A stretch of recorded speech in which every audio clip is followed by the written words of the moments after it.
damaging us in some way? waxyeelo miyay inoo keeni kartaa si oon could it be damaging us in some way asalaamu calaykum waad salaamay asxaabta waqti kastoo idiin tahay ku soo dhowaada muuqaalkeenan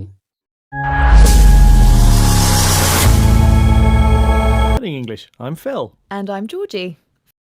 wadahadalkoodii waxay ku bilaabeen magacyadoodii wuxuu yidhi I'm Phil anigu waxaanay Phil iyana waxay tidhi I'm Georgie ana Georgie for me ani ahaantay ayay tidhi For me, there's nothing like reading a book. I love turning the pages and the smell of the paper. waayahay waxaan maraynay for me ani ahaantay there is nothing maba jiro waxbaba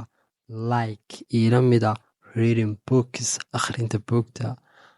I love waan jecelahay turning the pages rogitaanka pageka and smelling of the paper iyo urta warqada But nowadays, the fact is that much of the time we read from electronic screens. But nowadays, the fact is that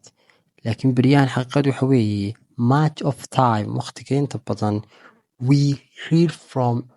electronic screen waxaynu wax ka soo akhrinaa electronic screen muraayad ku shaqaynaysa dab ama electricity ku shaqaynaysa oo ay ka wado mobilka ayaynu wax ka akhrinaa ama laptopka electronic device ayaa la isku yidhahdaa waxaasoo dhan Not paper. Yes, like Georgie, I love books. not papers waxba kama akhriyaan warqadaha ay gabadhii tidhi ninkina wuxuu yidhi yes ha like Georgie sida Georgie oo kaleba I love books waan jecelahay buugta I love books. I also find that too much screen time hurts my eyes. I also find that too much screen time hurts my eyes wuxuu yidhi also sidoo kale fine waxaan ogaaday that too much time screen hurts my eyes waqti badan oo aad ku qaadato mobilkaaga ama screenkaagu inay indhahaaga waxyeelayaan marka ereyga fine haddaynu soo qabanno it can be helid oo kale uu noqon karaya micnihiisu inaad tiraahdo waxaan helay waxaas iyo helid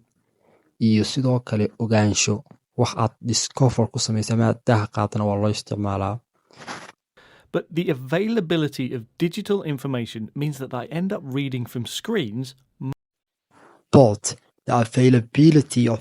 digital information means that they end up reading from screen wuxuu yidhi but laakiin the availability of digital information helitaannimada la helayo markiiba macluumaad digital ah oo markaa kuwa electronic ku jira oo digital oo aan ahayn kuwa markaa buug ku qoran means waxay la micno tahay that they end up reading from screen in markaa qofkii uu ugu dambeyn uu noqonayo inuu wax ka akhriyo mobilka waayo maxaa la helayaa oo ay fududahay in la helo digital information